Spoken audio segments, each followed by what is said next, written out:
y'all are here for the Chris's last press conference. I know that's what that is.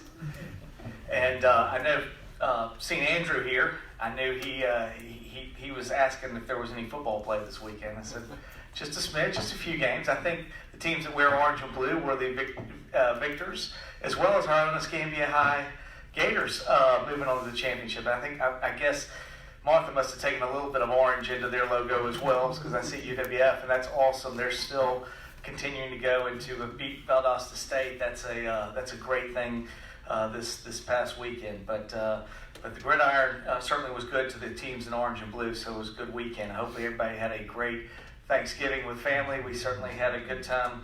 My daughter was home, and it was nice, family and everything else, and just having that opportunity.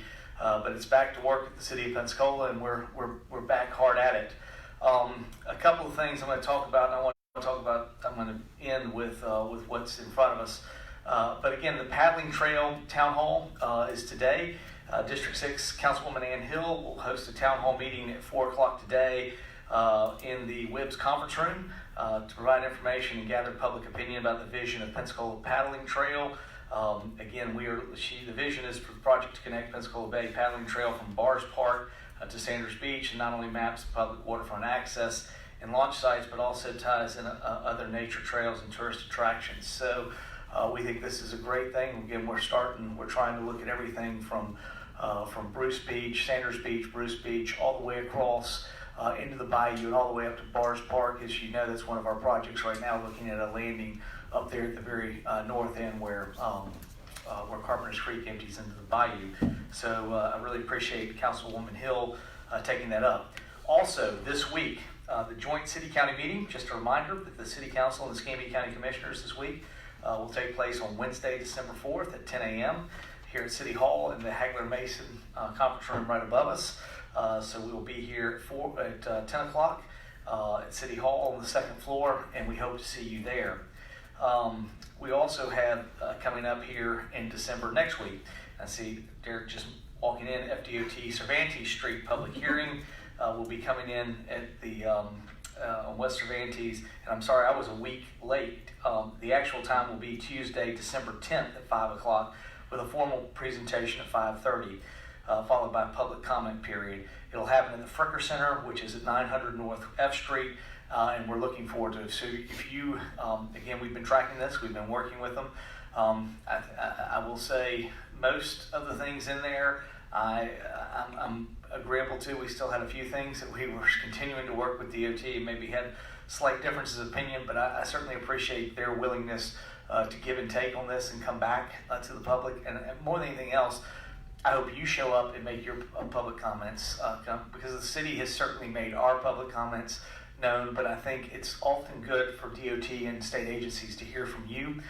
So I highly encourage you to be at the Fricker Center on December 10th and to make your opinions known to DOT. So that will be good as well. The Pensacola Neighborhood Challenge Grant deadline program deadline is coming up as well on Monday, December 16th.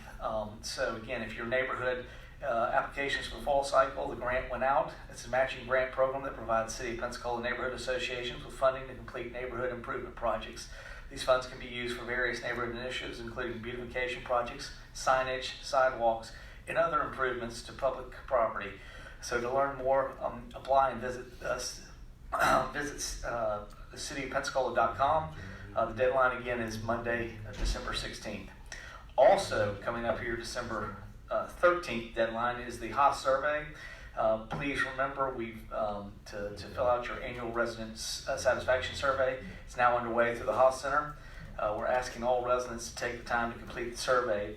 It's available online at uwf.edu/Haas resident survey, and the deadline again is Friday, December 13th. So we have a lot of things that are going on here in the city of Pensacola. This is just a few of the things that we'll be doing over the next couple of weeks.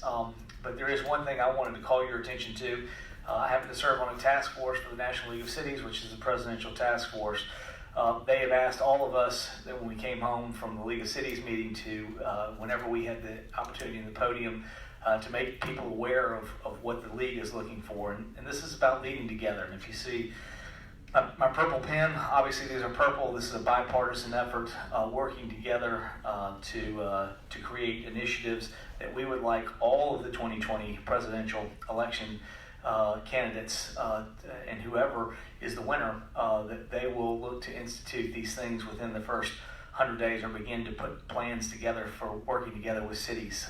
We certainly believe cities are where the majority of United States residents live. And again, they are oftentimes the place, again, that is the most logical, nonpartisan way for us to be able to put things together. Within that part, our 4-point plan sort of focus on the following. 1, building sustainable infrastructure. 2, creating a skilled workforce, which is dealing with workforce training and education. 3, ending housing instability and homelessness. And 4, reducing gun violence. These are things that I don't believe are Democrat or Republican. They are simply things that people in communities want, cities want.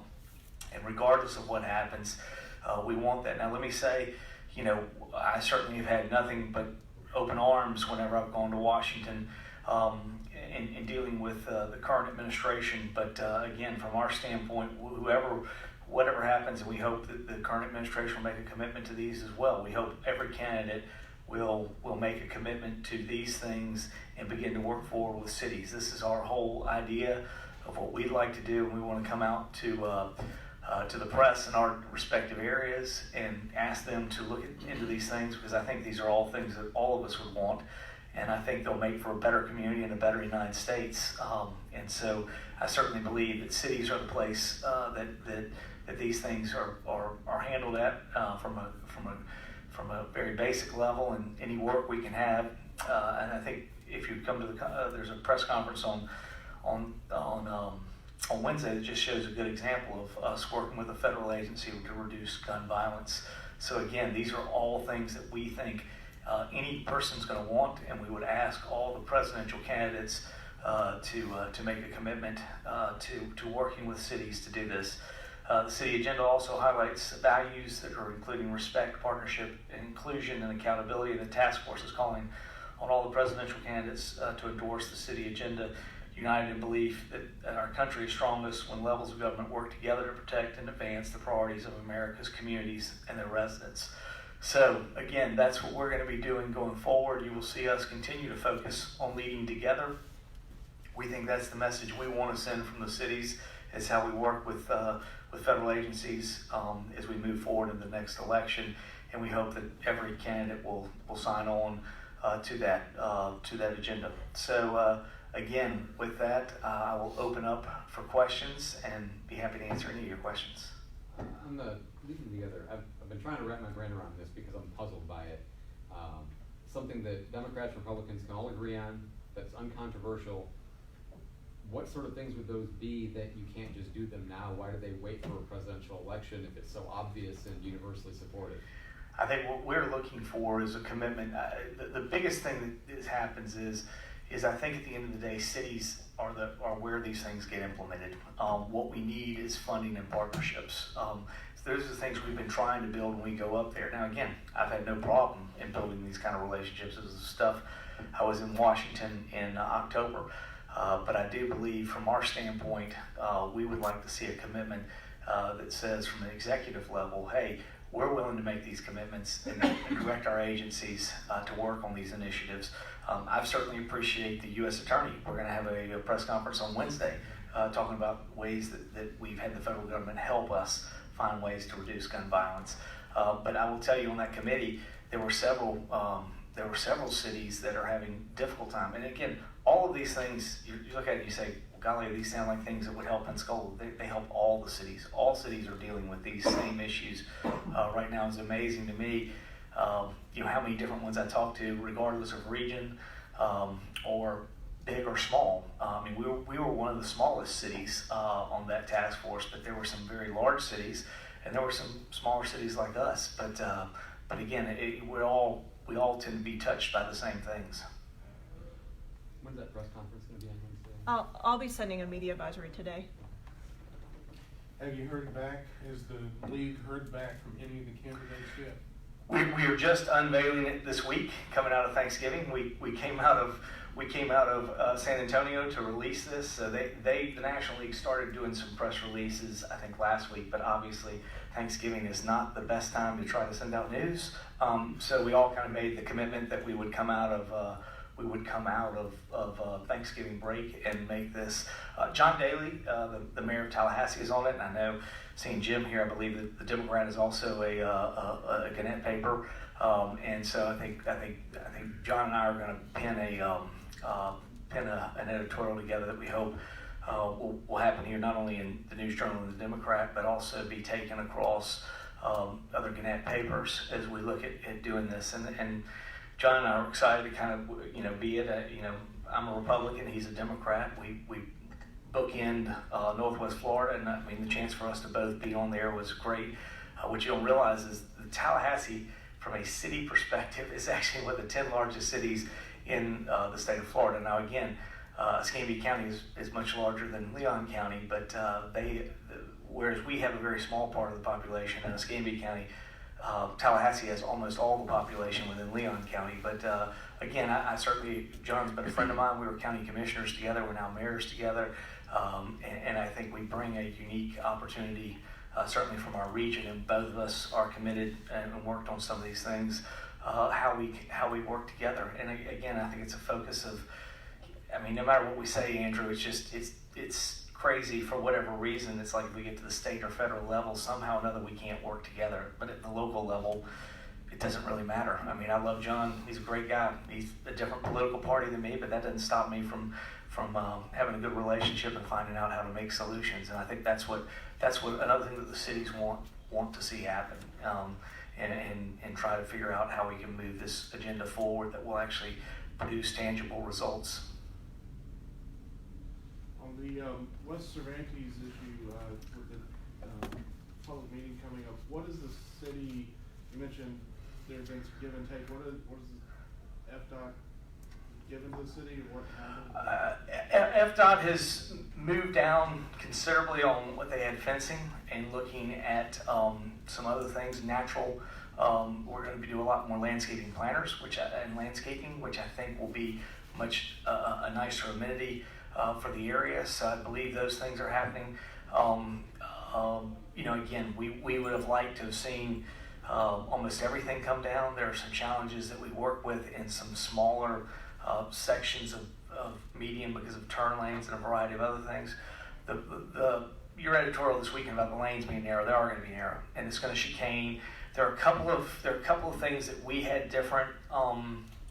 There was a place where they wanted to extend the sidewalk on the south side, and we would have rather flipped it and done the sidewalk wider on the north side because there's a bus stop. So again, there's some things here and there, some minor technicalities. I still think our suggestion, I see Derek nodding, would have been better to flip the additional sidewalk onto the north side rather than the south side. But the lanes will narrow. In places we will have more sidewalk. It will chicane, which means it's not going to be just flat out, you start going and it's straight. I mean, Cervantes will still be a straight road, but there will be minor curves in the road so that you can't just fly down the road. It will cause the driver. There'll be narrowing of the road and some other things that will happen when you see it. But the whole idea is to make you, the driver, aware that things are changing so that you don't speed. And so I think that we're entirely in supportive with, but there are just some minor technicalities in the way it was laid out that we have a difference of opinion. But again, that's what happens.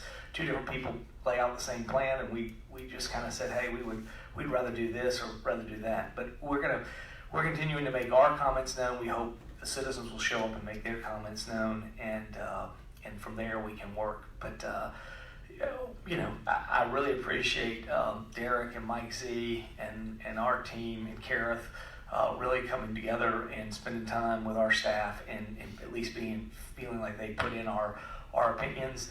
And for the most part, I think probably, I'd say 80% Derek of what came back and forth. They agreed to what we said. There's a few places where we have some issues. Yeah, I believe we definitely come out ahead on the give and take. side of it. So, like you said, Mayor, there's still some eccentricities that we're looking at with them, and a lot of this will come out from the public meeting coming up. So.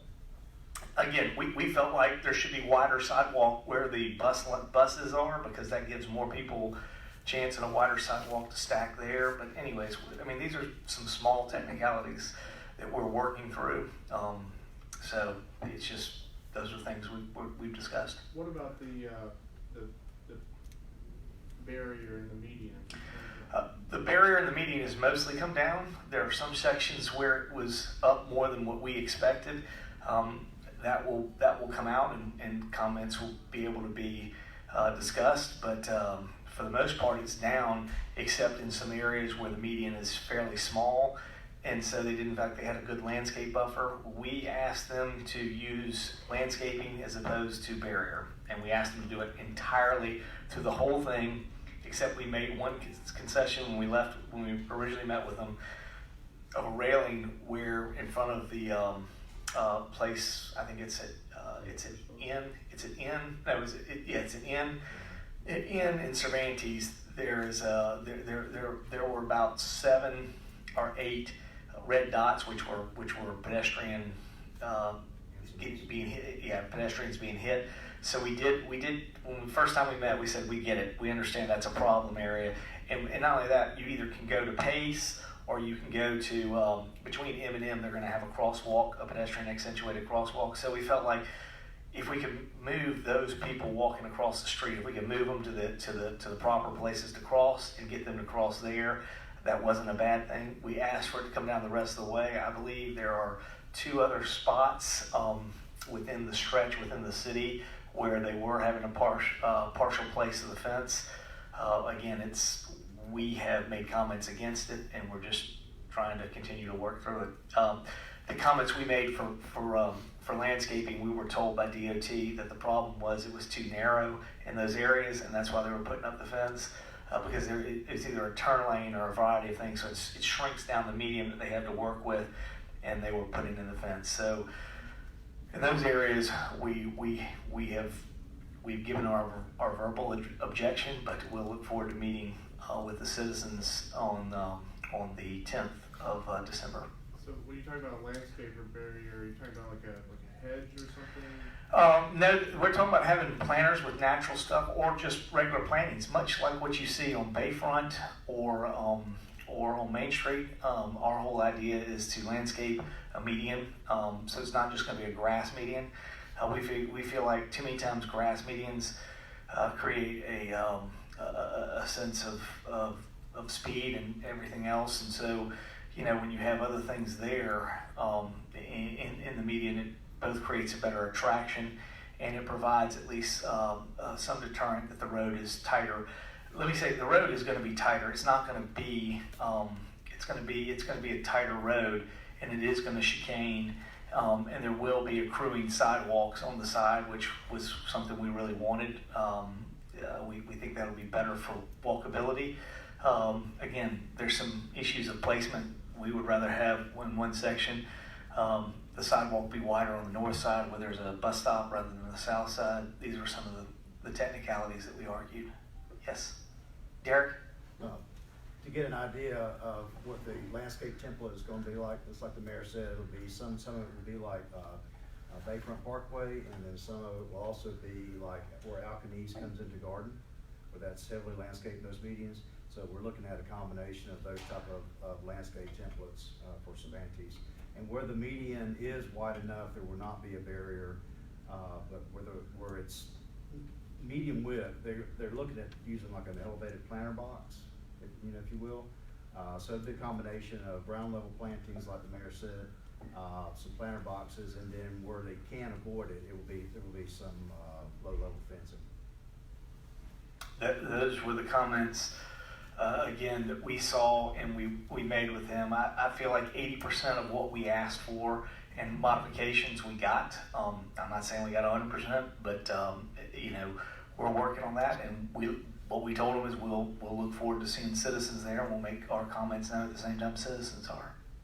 Is it still, and forgive me for not remembering, are we still in a situation where it's going to be a continuous median the whole stretch, except for the mid-block crossings and the traffic signals, is that right? There will not be any uncontrolled openings in the median, is that right? I don't. There will be more openings. Yeah, there's more openings. Yeah, I mean, the only opening for cars will be the areas that we did. And by the way, they did agree with us to put in the traffic signals, which we felt was a huge win. We think the biggest thing that's going to happen is traffic signals. So we got all those that we asked for, but there is a little bit of some stuff that they're working through. And one of the challenges west of Pace is a little bit different than east of Pace. West of Pace, we're not operating with as wide of a right of way. It really is a shame because we would love to see. We really want to find a way to bring back the neighborhood retail to that area, and we're still working on it. We believe the new traffic signal that will happen in there will begin to create more neighborhood commercial, and that's our whole goal that we want to see happen in that area. But to an extent, there are some challenges that we have because of it is a tighter footprint than it is east of Pace.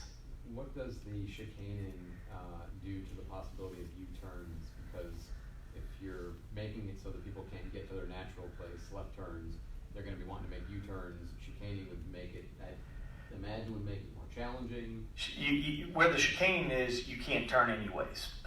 Once you hit the only openings will be that a car could take would be where there is a natural turn lane. We haven't talked about U-turns. I'm not sure what they would do, but there is clearly an anticipation that is part of it is a grid, and that they're part of the neighborhood commercial that's there. The idea would be to get them to circle back to the light and take a left in and out from the light, and that's our goal and objective that we would like to see happen. That's why we put the lights there.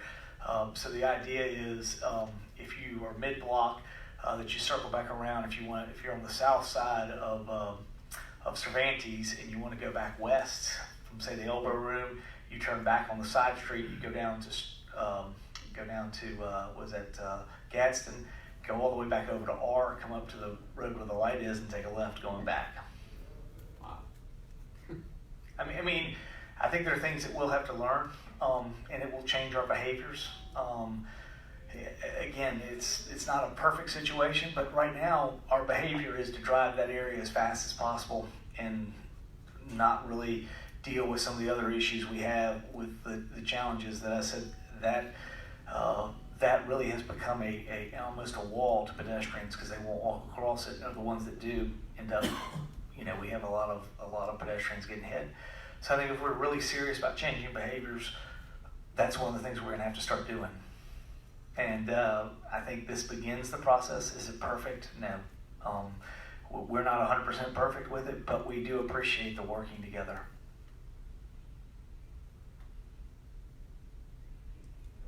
Yes, Jeremy. Can you preview that press conference on Wednesday a little bit? What are we Yeah. gonna? I mean, I'll send a media advisory with the information. Well, just in your own words.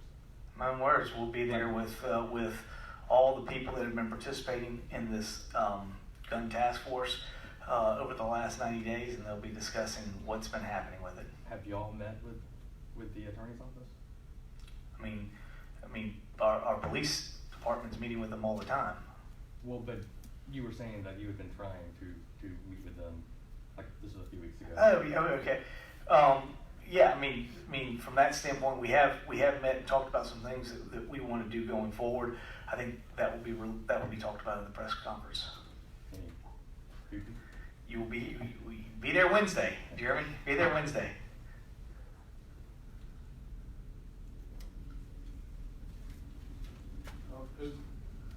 What do you hope will come out of the joint city council and county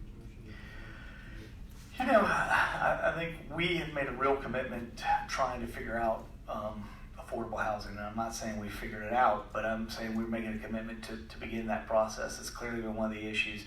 We hope that the county will also work on that too. Our goal is 500 units in 5 years. I hope the county does the same thing, and we get 1,000 units over the next 5 years, and figuring out how we can do that with a method. This isn't anything different. much of it will be taking looking at a program that Commissioner May's been talking about for a while. How do we get some of these sheeted lots back into housing and build a house here for somebody and put them in? How do we deal with other initiatives that would help affordable housing from a rental standpoint, from a multifamily standpoint? How do we help that move forward? So I think there are initiatives that we want to figure out, and I think that will be good. The other one that will come out of here is we talked about restore, and I think for us it really will cement around us basically saying there are two projects that we feel very passionate about that we want to continue to keep working on, and that's obviously from our standpoint we want to continue to keep working on Hollis T. Williams and Carpenter's Creek, and the goal to make sure as we move forward, how do we work more coordinatedly with the county on that and make those things happen. Again, we feel like every resident of the city of Pensacola is a resident of Escambia County. We all pay the exact same millage rate. We're just as much Escambia County residents and ought to be participating in this in one way or the other, and we want to work within that and figure out what will happen. So I think those will be things we'll be looking to discuss that from the city standpoint. From the county standpoint, they're going to have initiatives that they would like to look at as well. So we'll keep pushing forward.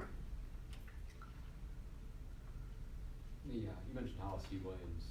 Where are we at in the skate park? And do we have a time? I think the county had to go back and rebid that, didn't they? And when does that close? I don't know. Derek? They're supposed to re-advertise the RFQ for the engineering services. I believe next week was the last schedule I saw on that. So that will probably mean that the proposals will be due probably the 1st of January timeframe, and then the selection committee will reconvene shortly after that, go back through the process for selection of the engineer. There was a hiccup in the process, some of the things that were in there. Obviously, that's what we want to work on as well, is a little bit better coordination. The county's been good, but there were a couple things that we missed and we dropped through the ball. They're doing a lot of stuff over there. Matt's been incredibly busy.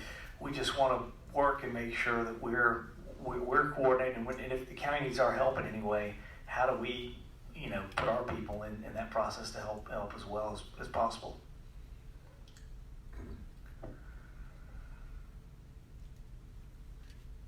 Well, thank you very much. Hopefully everybody has a good week, and we'll see you Wednesday, Jeremy. So be there. I'll be there.